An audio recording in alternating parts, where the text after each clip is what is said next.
आप सभी को मैं प्रभु यीशु मसीह के नाम में सलाम कहता हूं। परमेश्वर का धन्यवाद देते हैं कि एक बार फिर उसने ये मौका दिया मुझे कि मैं आप सबके साथ आके परमेश्वर के कलाम को बांट सकूं।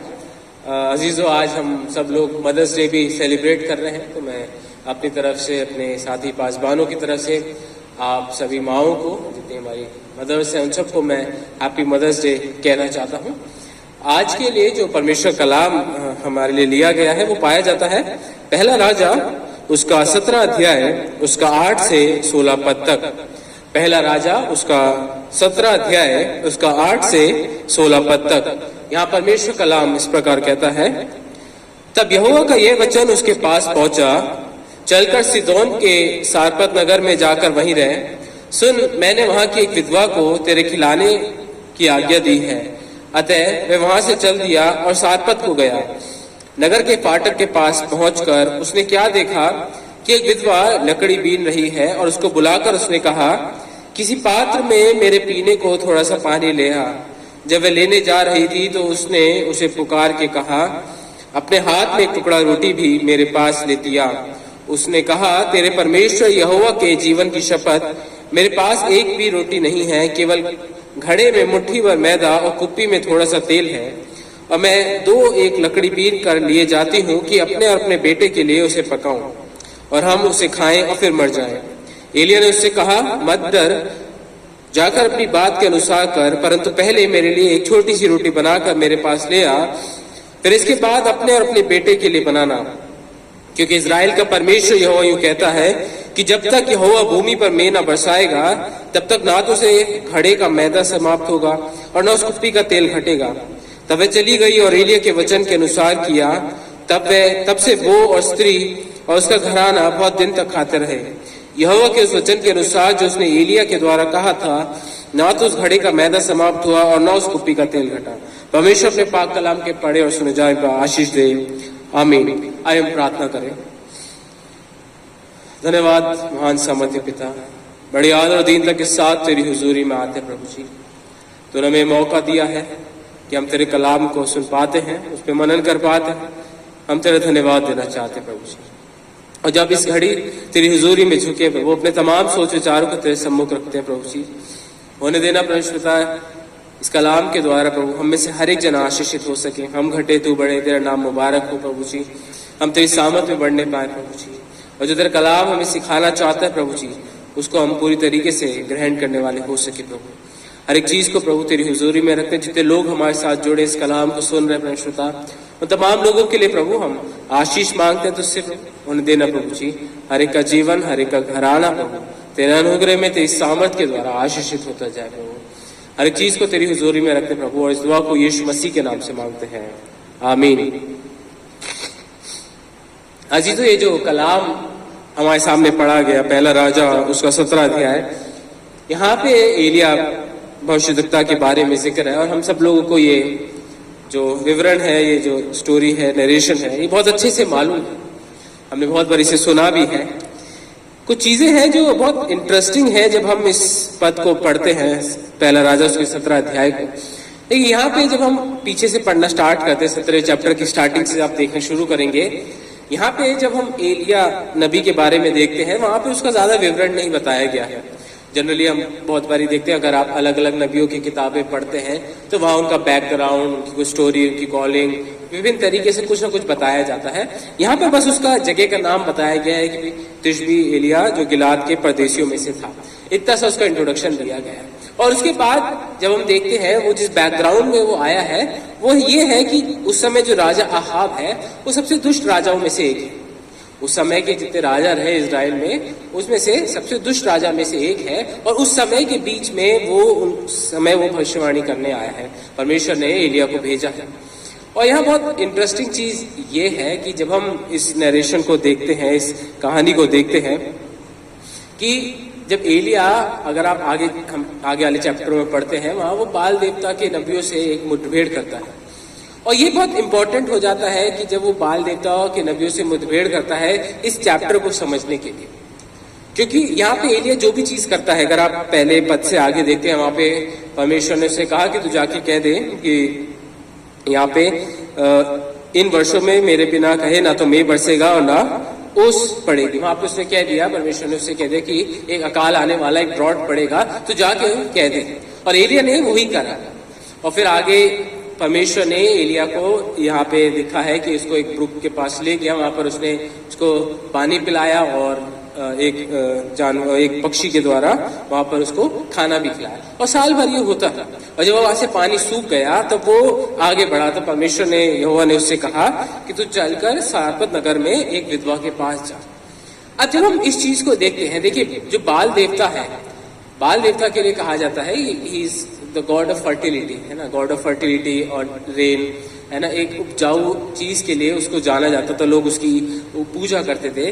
और जब वो लोग उस बाल देवता की पूजा में लगे बड़े थे, उन्हीं के बीच में एलिया जाके कहता है कि यहाँ पर अकाल पड़ेगा। सोचने की बात है, he is challenging directly to the pagan religion god. वहां पर जो समा चल रहा था, माहौल था, जो वो लोग जिन लोगों की पूजा कर रहे थे, जिस बाल देवता की, और जो उसका कार्य था, जिसके लिए वो उसकी पूजा करते थे, उसको जाके एलिया ने सीधा चैलेंज करा है। वो फर्टिलिटी, रेन उस चीज के लिए था, पर एलिया ने उन्हीं लोगों के बीच में जाके कहा कि यहाँ पर अकाल पड़ेगा। और ये बहुत दिलचस्प हो जाता है, क्योंकि ये जो चैप्टर है जब हम यहाँ पढ़ रहे हैं, यहाँ एलिया को तैयार किया जा रहा है। एलिया को तैयार किया जा रहा है उस शोडाउन के लिए जो बाकी नबियों के साथ वो करने वाला है आने वाले समय में। और ऐसे ही होता है कि जब परमेश्वर जब अपने लोगों को चुनता है तो वो विभिन्न तरीके से अपने लोगों को तैयार करता है। और यहाँ पर एलिया को तैयार किया जा रहा है, एलिया को तैयार किया जाता है। और जब वो इस सारपत की विधवा के पास जाता है, यहाँ बहुत इंटरेस्टिंग चीज ये है कि देखिए परमेश्वर ने एलिया को किसी और के पास नहीं भेजा।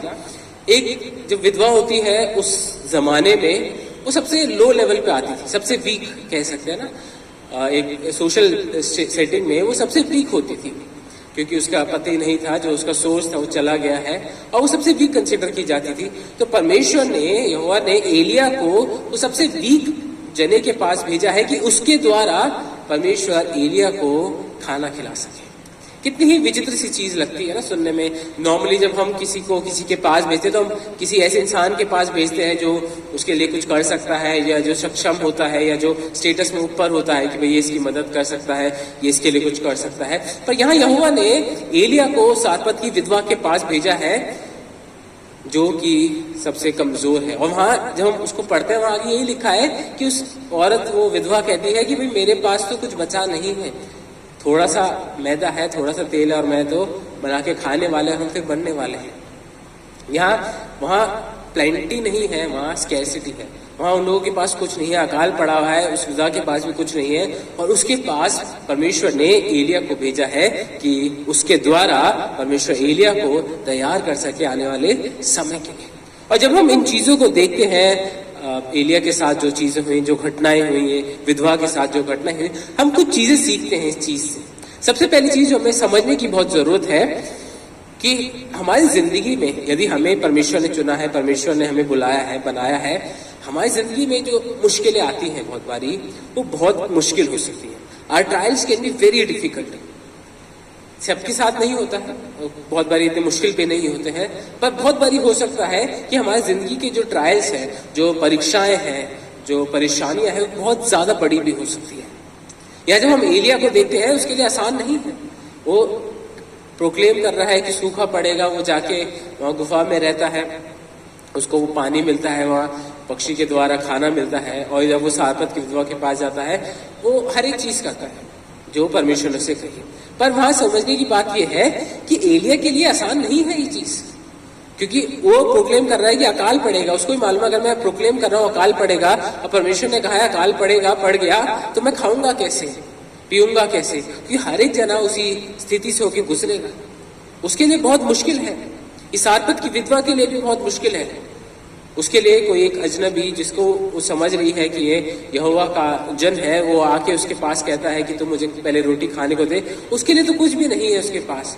पर उस मोमेंट में उसने जो एलिया ने उससे कहा, उसने वो करा। या मैं समझाना ये चाह रहा हूँ कि हमें देखने की बात ये है कि हमारी जिंदगी के बहुत बारी जो ट्रायल्स होते हैं वो बहुत मुश्किल हो जाते हैं, और शायद वो हमें ही समझ में आते हैं और किसी को नहीं समझ में आते।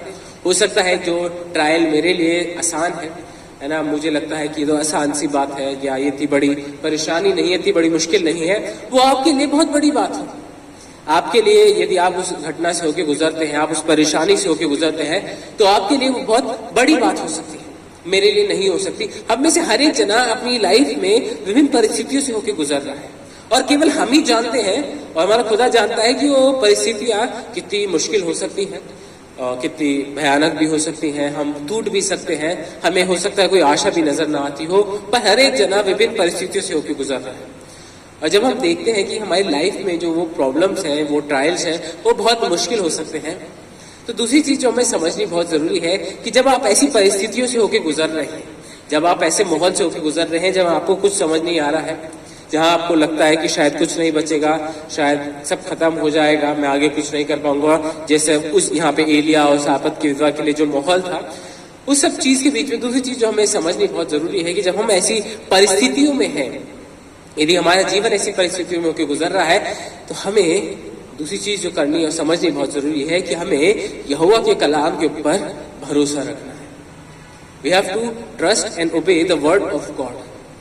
इंसान के ऊपर भरोसा नहीं रखना है ना, इंसान की बातों के ऊपर भरोसा नहीं रखना है, पर परमेश्वर और परमेश्वर की बातों के ऊपर भरोसा रखना है। या परमेश्वर ने एलिया को ये कहा था कि मैं तुझे खिलाऊंगा, है ना, और एलिया ने उस चीज के ऊपर भरोसा करा और उस चीज को ओबे करा। बहुत विपरीत परिस्थितियां हैं, पर उस विपरीत परिस्थितियों में एलिया जो है परमेश्वर की बात को मान रहा है, परमेश्वर की बात को ओबे कर रहा है। हमारे जीवन में भी जब बहुत सी ऐसी परेशानी आती है, हमारे सामने भी बहुत से सोच विचार आते हैं, बहुत से लोगों के सोच विचार आते हैं, बहुत से लोग होते हैं जो हमारे सामने आके विभिन्न तरीके की राय देते हैं, एडवाइस देते हैं, और बहुत बारी वो एडवाइस सही भी नहीं होती है, पर हम उन एडवाइसेस को मानकर उस रास्ते पे आगे चल पड़ते हैं, उन चीजों को अपना लेते हैं जो हमारे जीवन के लिए सही नहीं होती है। पर हमें जब हम उन ट्रायल से होकर गुजरते हैं, उन परेशानियों से होकर गुजरते हैं, उन परीक्षाओं से होकर गुजरते हैं, तो हमें सबसे इम्पोर्टेंट चीज जो है, जो हमें ध्यान रखना है, वो ये है कि हमें परमेश्वर और परमेश्वर के कलाम के ऊपर, जो परमेश्वर कलाम हमें सिखाता है, उस पर भरोसा रखना जरूरी है। मनुष्य आज है, कल नहीं होगा, मनुष्य की बातें झूठी भी हो जाती हैं, पर जो हमारा परमेश्वर है, अगर उसने वायदा करा है कि वो हमारे साथ रहेगा सदा के लिए, तो हमारे साथ रहता है। और जब हम इस वायदे पे भरोसा रखकर अपने जीवन को चलाते हैं, तब हम देखते हैं कि खुदा जिस पर्पस के लिए हमें तैयार कर रहा है, जिस पर्पस के लिए वो हमें उन ट्रायल्स में से होकर गुजरने दे रहा है, जिस पर्पस के लिए वो हमें उन परीक्षाओं में से होकर जाने दे रहा है, तब हम उस के परीक्षाओं के उस महत्व को समझ पाते हैं। पर वो तभी होता है जब हम, जो परमेश्वर हमसे कह रहा है, जो परमेश्वर कलाम हमें बता रहा है, उस चीज को हम ओबे करें। We have to obey god rather than man. हमें मनुष्य से ज्यादा परमेश्वर पे भरोसा रखना है और परमेश्वर की बातों पे, परमेश्वर की आज्ञाओं को मानना जरूरी है। क्योंकि जब हम परमेश्वर की आज्ञाओं को मानेंगे, जब हम परमेश्वर की बातों पे भरोसा रखेंगे, तभी हम अपने जीवन में उन परीक्षाओं में आगे बढ़ सकेंगे और उन चीजों को सीख सकेंगे जो खुदा उन परिस्थितियों के द्वारा हमें सिखाना चाहता है। यहाँ एलिया भी सीख रहा है, एलिया भी जब उन परिस्थितियों से होकर गुजर रहा है, वो परमेश्वर पर निर्भर रहना सीख रहा है, परमेश्वर की बातों पे भरोसा रखना सीख रहा है, और उसका संपूर्ण जो विश्वास है केवल परमेश्वर पर है, क्योंकि खुद से कुछ नहीं कर सकता है, खुद से वो कुछ नहीं कर सकता है, केवल वो कर रहा है जो परमेश्वर ने उससे कहा। परमेश्वर ने उससे कहा तो यहाँ जा, वो वहां गया, परमेश्वर ने उससे कहा तो यहाँ जा, वहां जाके ये बातें कह, उसने वो चीजें करी। और जब उसने परमेश्वर की बात को माना, परमेश्वर की आज्ञा को माना, तब उसने अपने जीवन में उस फुलफिलमेंट को पाया, है ना, जो कोई और चीज नहीं दे सकती। जो अकाल पड़ा हुआ था हर एक जगह, पर उसको के पास सब चीज थी। क्यों? क्योंकि उसने परमेश्वर की आज्ञा को माना, परमेश्वर की बात को माना। तीसरी चीज जो हमें समझनी बहुत जरूरी है, जब हम इन परीक्षाओं को देख रहे हैं, इन जिंदगी के मुश्किल हालातों को देख रहे हैं, समझने की कोशिश कर रहे हैं, तीसरी चीज जो हमें समझनी बहुत जरूरी है कि जब हम इन चीजों से होकर गुजरते हैं, इन परिस्थितियों से होकर गुजरते हैं, तब परमेश्वर हमें इन सब चीजों से जब निकालता है, तो हमें वो पवित्र कर रहा है और एक ग्रेटर कॉज के लिए तैयार कर रहा है। परमेश्वर हमें पवित्र कर रहा है, हर एक इम्प्योरिटी को हमारे जीवन से हटा रहा है, और हमें उस नेक मकसद के लिए, जो बड़ा मकसद है आने वाले समय के लिए, उसके लिए हमें तैयार कर रहा है। बहुत बारी हमें लगता है कि हमें सब कुछ आता है ना। बहुत बारी इंसान को लगता है, चाहे वो पास्टर हो, चाहे वो कोई कांग्रेगेशन का मेंबर हो, बहुत बारी हमें लगता है कि मुझे सब कुछ आ गया है, मुझे सब चीज़ों का ज्ञान हो गया है, परमेश्वर की बाइबल का ज्ञान हो गया है, बहुत सी बातें मैंने सीख ली, एक्सपीरियंस हो गया है। पर बहुत बारी जब हम अपने जीवन को देखते हैं, देखिए ये खुदा का कलाम है, ये खुदा की क्रिएशन है, हम हर एक चीज़ नहीं समझ सकते हैं। और जिंदगी के पड़ाव में, हर एक पड़ाव में परमेश्वर हमें कुछ ना कुछ सिखाना चाहता है, कुछ ना कुछ हमें मकसद के लिए लेके जाता है। आप चाहे 20 साल के जवान हो सकते हैं, आप चाहे 50 साल के मिड एज के हो सकते हैं, आप 70 साल के बुजुर्ग भी हो सकते हैं। उस एज में भी परमेश्वर आपको किसी चीज के लिए इस्तेमाल कर सकता है, और उस चीज के लिए इस्तेमाल करने के लिए हो सकता है हम तैयार ना हो, तो परमेश्वर हमें कुछ परिस्थितियों से होकर गुजारता है, हमारे को उन परिस्थितियों से होकर गुजारता, ताकि हम पूरी तरीके से परमेश्वर पर निर्भर रहना सीख सके, ताकि हम उन चीजों को सीख सकें जो परमेश्वर हमें सिखाना चाहता है, ताकि जब वो मकसद आएगा, जब वो पर्पस आएगा, जब वो फाइनल बैटल आएगी हमारे सामने, तब हम हर एक प्रकार से तैयार हैं। हम घबराए नहीं, हमारा विश्वास न डगमगाए, पर हम संपूर्ण तरीके से परमेश्वर के ऊपर भरोसा रखने वाले हो सके। और ये तभी होता है जब हम इन टेम्पटेशन से, इन ट्रायल से, इन परीक्षाओं से जो हमारे जीवन में आती है, हम परमेश्वर पे भरोसा रखकर आगे बढ़ते हैं। आसान नहीं होता है करना, बिल्कुल भी आसान नहीं है। एलिया के आसान नहीं था, उस विधवा के लिए आसान नहीं था। उस विधवा को मालूम था कि मेरा बेटा है, कुछ नहीं है हमारे पास, आगे भी कुछ नहीं है, पर उसने उस मोमेंट पे भरोसा करा, उसने उस मोमेंट पे भरोसा करा उस एलिया की बात पे कि जैसे तेरा खुदा कहता है वैसे हमारे लिए हो जाएगा, और उनके जीवन में हुआ भी। उन्होंने आराम से खाया, उनके जीवन में कोई कमी घटी नहीं रही। क्यों? क्योंकि उन्होंने परमेश्वर की बात पर भरोसा करा। और ये ही होता है जब हम अपनी परीक्षाओं से होकर गुजरते हैं, मुश्किल हालातों से होकर गुजरते हैं, तब हम उस बैटल के लिए तैयार करते हैं। परमेश्वर हमें, जो शायद हमें नहीं दिख रही आज, पर आने वाले कुछ समय में हमें दिखेगा। तब हमें रियलाइज होगा कि पिछला समय जो इतना मुश्किल से हमारा गुजरा है, इतनी मुश्किलों से जब हम निकले हैं, वो इसलिए था कि हम आज इस पर्पस के लिए तैयार किए जा सके। आसान नहीं है मेरे अजीजों इन सब चीजों को करना, ना। बहुत बारी हम गिर भी जाते हैं, शायद हो सकता है हम फेल भी हो जाए, हम परमेश्वर पे डाउट करने लग जाए, परमेश्वर की बातों पे भरोसा न रखें, क्योंकि मनुष्य है ना। जब परिस्थितियां बिगड़ती है, माहौल बिगड़ता है, जब जिंदगी की जो हालात है वो ऐसे हो जाते हैं कि पहाड़ों की तरह वो हमारे ऊपर टूटने लगते हैं, तब हमें कुछ नहीं समझ में आता है। और उन परिस्थितियों में हमें समझ नहीं आता है हम क्या करें। और उन परिस्थितियों में आज मैं आपसे ये कहना चाहता हूँ, उस होप को ना छोड़ें। परमेश्वर के कलाम के ऊपर जो उसके वायदे हैं उसको थामे रहें। और आखिरी चीज जो हमें समझनी बहुत जरूरी, जब हम इस पैसेज को देख रहे हैं, इन बातों को देख रहे हैं, कि एक्सपेक्ट द सुपरनैचुरल, कि जब आप इन परिस्थितियों से होकर गुजर रहे हैं, जिंदगी के मुश्किल हालातों से होकर गुजर रहे हैं, तो आप एक्सपेक्ट करें उस सुपरनैचुरल के लिए, उस डिवाइन इंटरवेंशन के लिए। यहाँ पे जो कार्य हुए वो नॉर्मल नहीं थे, वो नेचुरल नहीं थे, वो सुपर नेचुरल थे, वो डिवाइन थे, क्योंकि उसके बीच में खुदा है। खुदा वो चीज कर रहा है, खुदा ही है जो अकाल को लेके आ रहा है, खुदा ही है जो एलिया को खिला रहा है, खुदा ही है जो सारपत की विधवा को खिला रहा है, खुदा ही है जो उसके बेटे को आगे चल के जिंदा करता है, और खुदा ही है जो एलिया को तैयार कर रहा है उस बाल देवता के नबियों से लड़ाई करने के लिए, शो डाउन के लिए। आज जब हम अपनी जिंदगी की परिस्थितियों में होते हैं, हम जब उस विश्वास में डगमगाने लग जाते हैं, जब हम उस आशा को खोने लगते हैं, आपसे मैं एक ही चीज कहना चाहता हूं, एक्सपेक्ट द सुपरनैचुरल। उस परमेश्वर पर भरोसा रखें कि जब आप सबसे कमजोर होंगे, जब आप सबसे नीचे होंगे, आपको लगेगा शायद कुछ नहीं बचा है, खत्म होने वाला है, उस समय में परमेश्वर हमारी जिंदगी में वो सुपरनैचुरल कार्य करता है। और जब सुपरनैचुरल कार्य करता है, तब हमारी जिंदगी की चीजें बदल जाती है। बहुत बारी वो हो सकता है एक हफ्ते की बात हो सकता है एक साल की बात हो। यहाँ देखिए 3 साल की बात थी। समय अलग अलग तरीके से चल सकता है, हर किसी के जीवन के लिए अलग हो सकता है, पर उस मोमेंट में जब हम वेट कर रहे हैं, जब हम उन परीक्षाओं में हैं, उन मुश्किल परिस्थितियों में हैं, हम एक्सपेक्ट करें कि खुदा डिवाइन इंटरवेंशन कर सकता है मेरे जीवन में, आपके जीवन में। और जब हम उस डिवाइन इंटरवेंशन का वेट करते हैं, जब हम इस चीज को देखते हैं कि खुदा कैसे अपने लोगों के लिए कार्य करता है, जब हम लीस्ट एक्सपेक्ट करते हैं, जब हमें बिल्कुल नहीं लगता कि कुछ होने वाला जिंदगी में, उस समय में खुदा हमें उस मुश्किल हालातों से बाहर निकालता है और हमें उस ग्रेटर गुड के लिए तैयार करता है और हमें आगे लेके जाता है, और तब हम उस विक्ट्री को जपते हैं जो केवल परमेश्वर हमें दे सकता है। जिंदगी ऐसी चलती रहेगी मेरे अजीजों, है ना।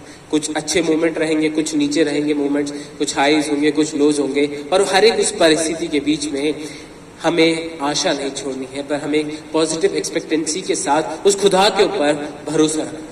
और जब हम उस खुदा के ऊपर भरोसा रखकर चलेंगे तो जैसे कार्य एलिया के जीवन में हुआ, जिसे परमेश्वर ने एलिया को तैयार करा है, एलिया के द्वारा उस विधवा को खिलाया है, वैसे ही खुदा आपको और मुझे भी तैयार करेगा। आपको और मुझे भी वो हर एक उस परिस्थिति से बाहर निकाल के लेके आएगा। बस हमें उसके ऊपर भरोसा रखना है, उसके ऊपर पॉजिटिवली एक्सपेक्टेशन रखनी है कि खुदा ने कहा है तो मेरे जीवन में होगा। खुदा का वायदा है कि ना वो कभी हमें छोड़ेगा ना त्यागेगा, तो हमारे लिए को वो नहीं छोड़ेगा। और जब हम मनुष्य से ऊपर परमेश्वर पर भरोसा रखेंगे, जब हम अपने जीवन में उस सुपरनैचुरल को होता देखेंगे, वही केवल तभी होगा जब हमारा विश्वास संपूर्ण तरीके से परमेश्वर पर है। आज आप किसी भी परेशानी से होकर गुजर हो सकता है आपका फैमिली आज ऐसी परिस्थितियों से होकर गुजर रहा है जब आपको लग रहा है कि आप टूट जाएंगे, आपको लग रहा है कि आपका परिवार टूट जाएगा, आपको लगता है आपके रिश्ते टूट जाएंगे। बहुत सी परेशानियां हो सकती है, फाइनेंशियल हो सकती है, इमोशनल हो सकती है, मेंटल हो सकती है, कैसी भी परेशानियां हो सकती है। हर एक उन परेशानियों के बीच में आज उस खुदा के ऊपर भरोसा रखें, उस खुदा से मांगे। और खुदा का वायदा है कि हमेशा हमारे साथ रहता है। और जैसे उसने एलिया को खिलाया है उस सूखे के बीच में, जब पूरे समाज में अकाल पड़ा था, आज खुदा आपको और मुझे भी वो खिला सकता है। आपको नहीं लगता आपको मिलेगा, पर परमेश्वर आपको दे सकता है। बस उसके ऊपर भरोसा रखें, उसके ऊपर वेट करें। और जब परमेश्वर जब सही समय आएगा तो आपको भी देगा, आपके परिवार को भी देगा। उन परिस्थितियों में से आपको निकाल कर वो उस ऊंचाई पर लेके जाएगा जैसे एलिया को ले गया था, ताकि आपको वो अपने कार्य के लिए इस्तेमाल कर सके। परमेश्वर इन बातों के द्वारा हम सबको आशीष दे। आइए हम दुआ करें। पिता परमेश्वर, तेरी हुजूरी में आते प्रभु तेरा धन्यवाद देना चाहते हैं। प्रभु तूने हमें संभाला है, तूने जैसे एलिया के साथ करा प्रभु, तूने उसे उन परिस्थितियों के बीच में परमेश्वर सामर्थ्य दी प्रभु जी, दृढ़ता दी। हम भी तुझसे प्रार्थना करते प्रभु, तो हमारी भी अगुवाई करना प्रभु जी, ताकि तुझ में होकर हम प्रभु हम वेट करना सीख सके प्रभु, तुझ पे भरोसा रख सके और सुपरनैचुरल का इंतजार कर सके प्रभु। तो हमारे जीवन में कार्य करता है, हमारा भरोसा है प्रभु, होने देना परमेश्वर। हम मनुष्य से ऊपर तुझ पे भरोसा करने वाले हो सके प्रभु जी, ताकि हम अपने लिए, अपने परिवार के लिए आशीष का कारण हो सके। आज के इस रोज प्रभु हर एक चीज को प्रभु तेरी हुजूरी में रखते प्रभु, हम घटे तू बड़े, तेरा नाम मुबारक हो। यीशु मसीह के नाम से मांगते हैं।